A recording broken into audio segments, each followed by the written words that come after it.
Shot తీసుకెళ్ళి statement తీసుకొని మళ్ళీ అమ్మాయి స్టేట్మెంట్ తీసుకొని వచ్చేసినాం.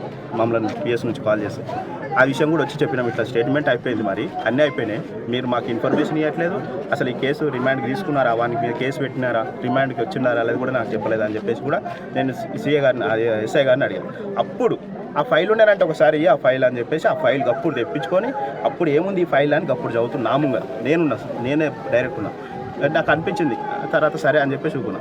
20 days అయిపోయింది, అప్పటికి రిమాండ్ తీసుకోవాలి, ఏం తీసుకోవాలి. మధ్యలో నేను కాల్ చేసి అడుగుతామంటాడంటే ఆయనకు బెయిల్ తీసుకున్నా, యాంటీ బెయిల్ తీసుకున్నాడు, తిరుగుతున్నాడు బయట. యాంటీ బెయిల్ ఎట్లా ఇచ్చారు, నువ్వు రిమాండ్కే తీసుకోవాలి. ఆయన కనీసం ఎంక్వైరీ చేయాలి, మనం పిలిచి కూడా కౌన్సిలింగ్ చేయలేను. ఎట్లా ఆయన కేసు పెట్టామని గట్టిగా కేసు పెడతాం పో అని చెప్పేసి మీరే చెప్పినారు, మీరే మళ్ళీ ఇట్లా జూట్ మాట్లాడుతున్నారు అని చెప్పేసి కూడా అన్నాను. మీకు చేత కాకపోతే చెప్పు, నాకు ఎఫ్ఐఆర్ కాపీ ఇచ్చేసి నేను ప్రైవేట్గా అడ్వకేట్తో నేను ప్రైవేట్గా వేసుకుంటా అని చెప్పి కూడా అట్లా అన్నాక అంటుండు.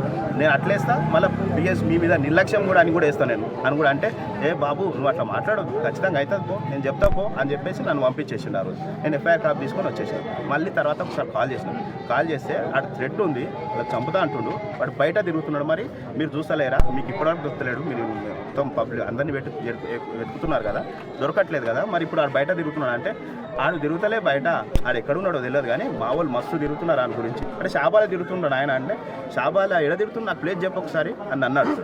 నేనేం చెప్తా ప్లేస్, షాబా నీ పిఎస్ ముంగల సీసీ కెమెరాలు ఎత్తుకు, మనం ఎట్లా ట్రేస్ చేస్తున్నావు నాకు చెప్పు ఫస్ట్, నన్ను ఎందుకు నాకు ఫోన్ చేస్తలేవు ఎందుకు, వాళ్ళ ఇంట్లో ఫ్యామిలీ మెంబర్స్కి చేసి గిట్ల పరిస్థితికి ఈ కేసు గురించి అని ఎందుకు చెప్పట్లేదు. మొత్తం ఆడికి క్లోజ్ అయినాక మళ్ళీ 1 monthకి నేను కాల్ చేశాను డైరెక్ట్.